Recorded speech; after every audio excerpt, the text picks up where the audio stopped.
Baka gusto mo makulong ka sa ilalim sa baba. Pinuntahan po namin. Hindi, ang sinasabi ko lang po, O, Mr. babaguhin mo Chair. na. Siguraduhin mo. Kasi kung hindi, ipapakontempt kita para makulong ka sa baba. Paparedy ko ng kulungan doon sa baba para pakulong kita. Gumawa kayo ng proyekto ng bulok. Proyekto na hindi pakikinabangan ng taong bayan. Kumukubra kayo para sa maintenance ng proyektong yon. Ito po yung nakaka-high blood, Mr. Chair. Ang sarap magmura. Kung nasa labas lang tayo ng Senado, naku, natatad na kita po ng mura or sisingil kayo ng 119 million para sa isang proyekto na hindi nyo naman ginawa and then inabandona nyo and yet sisingil kayo ulit para sa maintenance na isang proyekto na hindi nyo tinapos. Sarama, anak ng dagat.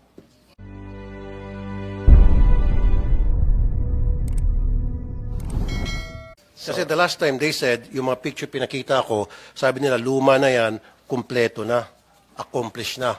Yung mga nagsabi noon, umanda kayo dahil pwede kayong, kung under oath kayo, pwede kayong makulong sa baba. Maluwang-luwang ba yung kulungan sa baba, Mr. Chair?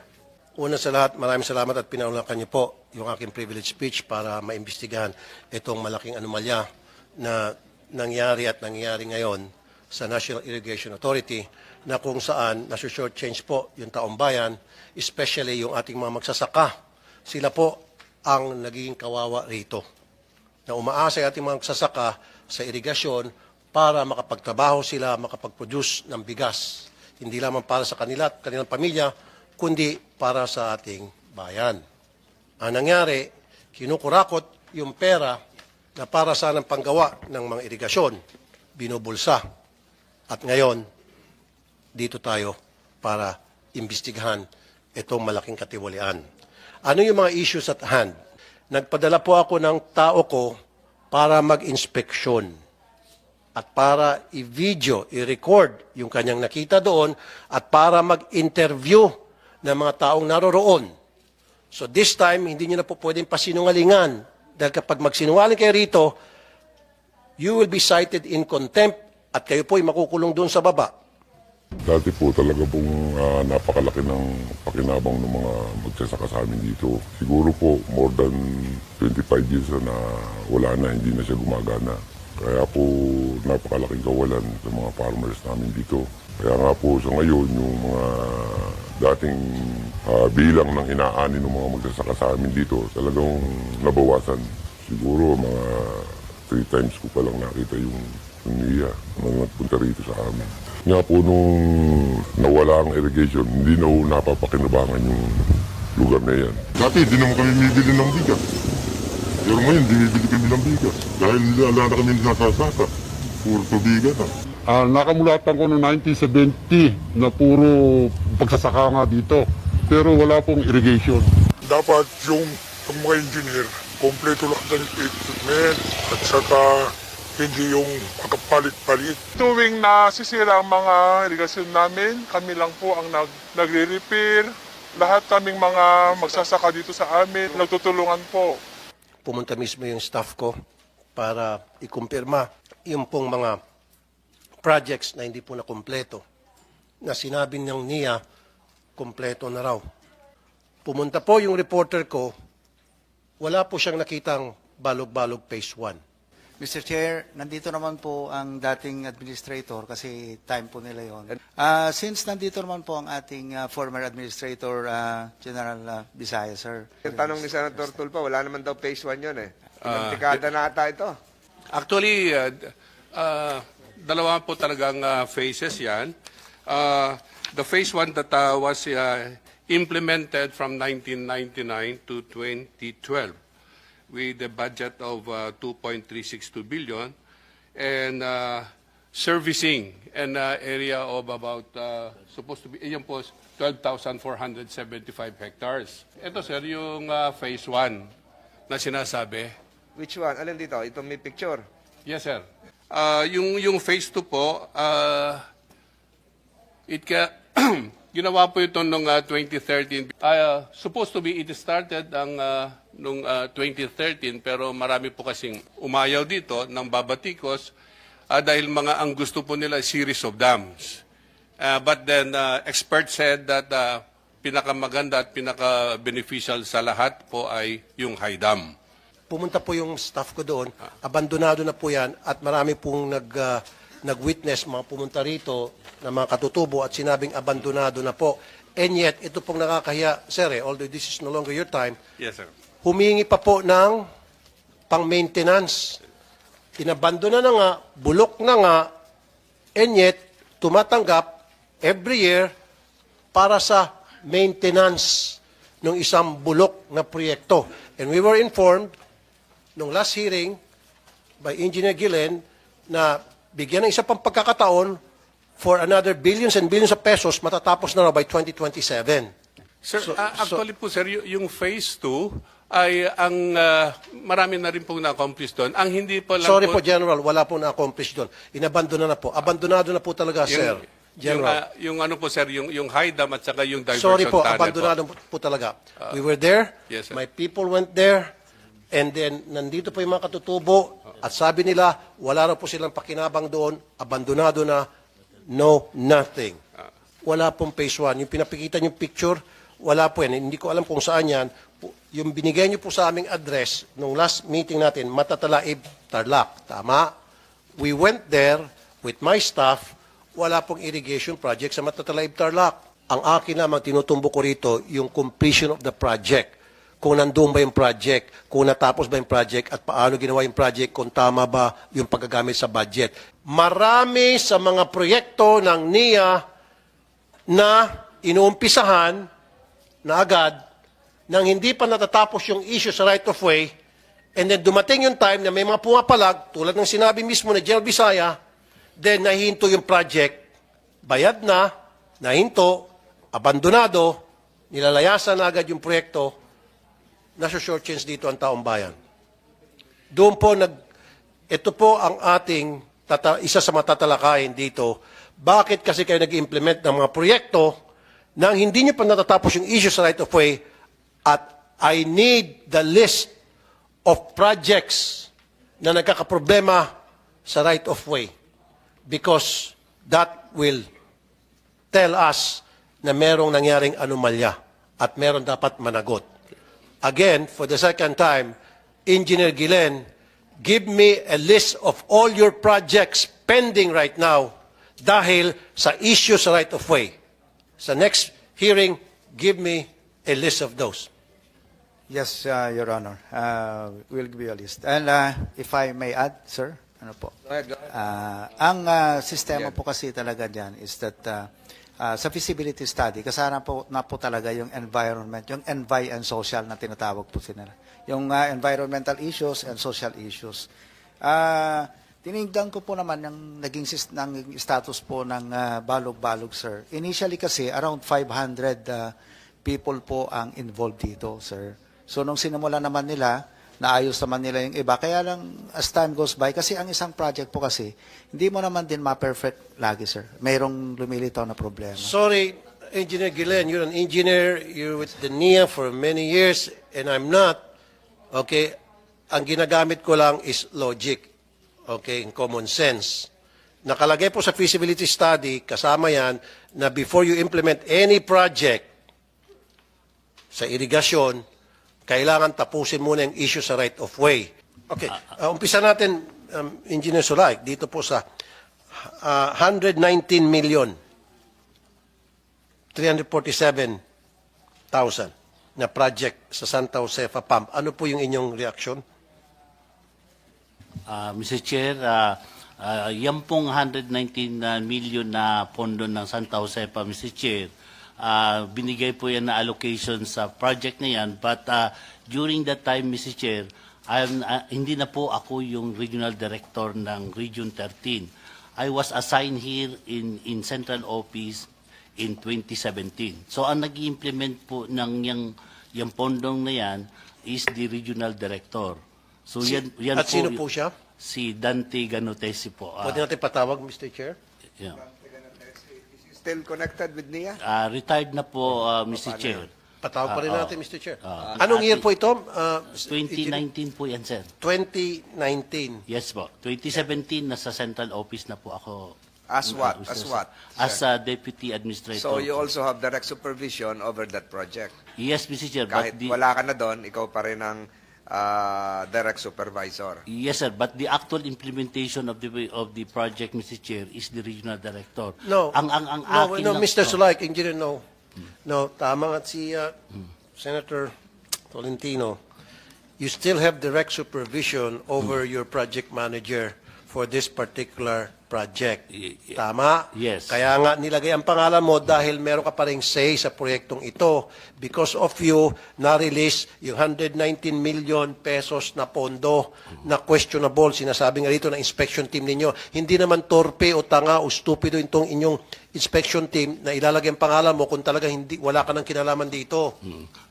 Gusto ko lang pong ipaliwanag sa inyo yung Santa Josepa Irrigation Project, Pump Irrigation Project. Ito pong Santa Josepa Irrigation Project, Mr. Chair, Senator Tulfo, ito po ay kinonstruct during the time of the late... No, sir. So, no, sir. Huwag niyo po kami paikutin. Hindi. No, sir. Inamin mo na kanina kay Senator Tolentino, kay Mr. Chair, na you have direct supervision over the construction of this project.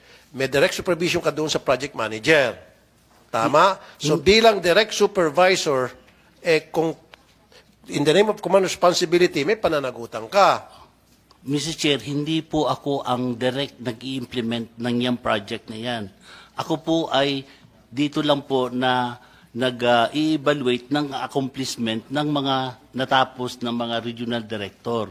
Hindi po ako involved during the time of the implementation, Mr. Chair. Kaya Mr. Chair, patatawag natin yung tinuturo niyang tao, yung Dante, na sinasabi niya, yun ang may kinalaman at naghugas kamay at nagpo-Poncio Pilato, itong si Engineer Sulaik. Kasi nga, Mr. Chair, masakit ito para sa taong bayan. Gumawa kayo ng proyekto ng bulok. Ibig sabihin, proyekto na hindi pakikinabangan ng taong bayan. Hindi pinakikinabangan ng taong bayan. And yet, kumukubra kayo para sa maintenance ng proyektong yon. Ito po yung nakaka-high blood, Mr. Chair. Gusto ko magmura pero bawal. Ang sarap magmura. Kung nasa labas lang tayo ng Senado, naku, natagtad na kita po ng mura or I don't know. Sisingil kayo ng 119 million para sa isang proyekto na hindi nyo naman ginawa. Gumawa kayo ng konti lang and then inabandona nyo and yet sisingil kayo ulit para sa maintenance na isang proyekto na hindi nyo tinapos. Sana ma. Anak ng dagat. Okay, Engineer Sulaik. Mr. Chair, yung pong sinasabi po ni Senator Tulfo na operation and maintenance, kung ipa-plus po natin yung GAA po ng NIA, the whole budget of the NIA po ay naka-under po sa operation and maintenance.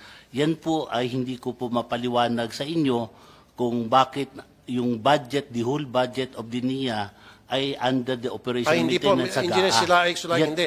Bawat project may kanya-kanyang allocation for maintenance and repair. Yes po. Okay? Yes Hindi po, yung sinasabi Senator. mo lagom, tapos para sa lahat ng proyekto, hindi. Bawat proyekto, naka-specify doon kung para saan, kung magkano naka-allocate for maintenance for that particular project. Ipatatawag namin yung taong itinuturo nyo na may kinalaman sa proyekto, sa ghost project na ito, na wala kang kinalaman. Tama? Tama. So, Mr. Chair? Di, Mr. Sulay. gusto ko lang pong linawin, Mr. Chair, na yung pong pinaparatang na ghost project, hindi po siya ghost project, Mr. Chair.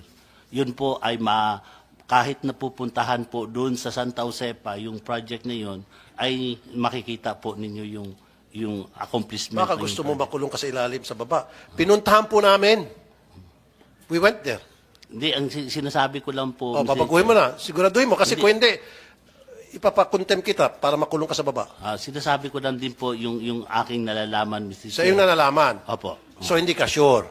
Hindi kasi... Huwag mo sabihin, kasi pag sinabi mong sure ka, then, paparedy ko ng kulungan doon sa baba para pakulong kita. Cite you in contempt. Because we went there.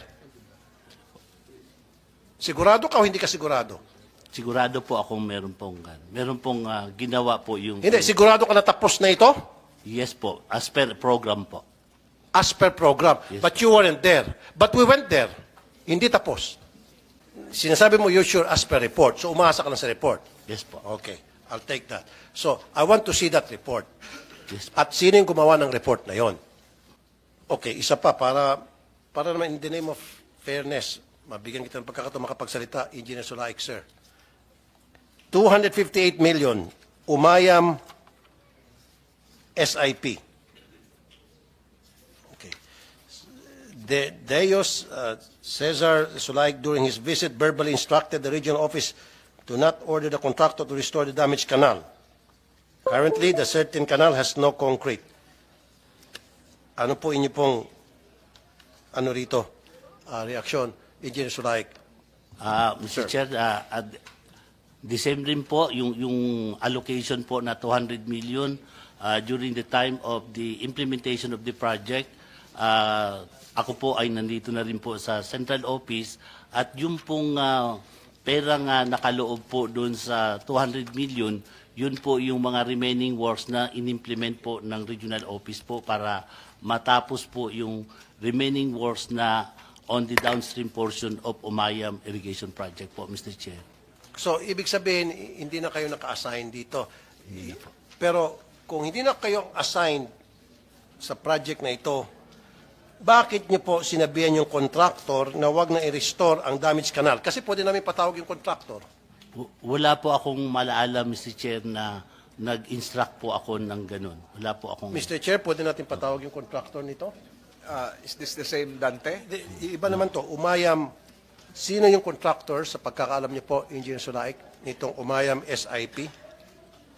Matatanong po natin sa regional office po kung sino po yung mga contractor na naka-implement po nitong kontrata. At sino po yung sabi niyong responsible dito? Kasi sabi niyo hindi na ikaw, nalipat ka. Kasama rin po kay Manager Dante Ganutis. Manager Dante. Sila na po yung nag-i-implement. Bukod sa, at that time, uncompleted at ghost project declared dito ng inyo pong inspection team, substandard daw po yung mga materials and poor engineering construction ang nangyari. Bigyan niyo po kami ng listahan, ito nandito sa amin, na ito ay completed na na-correct na yung mga problema tungkol sa substandard ng mga materials na gamit, and then pipirma po yung nag-inspect para kapag pina-inspect po namin sa mga engineers namin, independent, kunin natin ang engineer, Yes, sir. at diniklara talagang substandard yun, makakasuhan yung pumirma doon. Yes, sir. Tama ako, Engineer Galen? Tama po. Fair sir. enough? Tama po, yes. Okay. Okay, yung Benguet Baguyos Communal. Pakita nga natin yung Benguet. Yung merong umiiyak na farmer doon. Nagmamakaawa. Bato. And then, it boils down to them spending for the maintenance, for the completion of the project. Anong nangyari po doon? Nagmamakaawa, maiyak-iyak yung farmer? Yes, sir. Mr. Senator, ang report po sa akin ngayon dito ay na-damage na po yun ng typhoon at for repair po ito. Dapat, ang mag-repair kayo. Yes, tama. Tinatawagan daw kayo, pero hindi kayo tumutugon. Hindi naman po. Ganito po kasi yan, sir. Na-notice ko po sa budget ng NIA, for some reasons, wala po silang, yung QRF, sir, yun po ang nilalaban namin. Kasi yung QRF ng NIA ay papasa pa sa OCD, kaya matagal po yung response. Kami naman po, pag may repair, may report kami, binavalidate po kasama ang OCD, tapos hinihintay po namin yung budget. Dapat po talaga may QRF ang NIA. Ano ibig sabihin po ng QR? Quick Response Fund, sir. O di Calamity ba? Fund. Dapat, agad-agad, ina-actionan nyo yung problema tulad nito. Tinamaan ng bagyo, tapos yung mga farmers nakiusap sa inyo, may dumating daw na inspector, tiningnan na, hindi na bumalik. Precisely, sir. O, Yan ang po yung- nangyari, dahil wala siyang nakitang aksyon mula sa inyo, sila na ang gumastos para doon sa rehabilitasyon ng nasirang.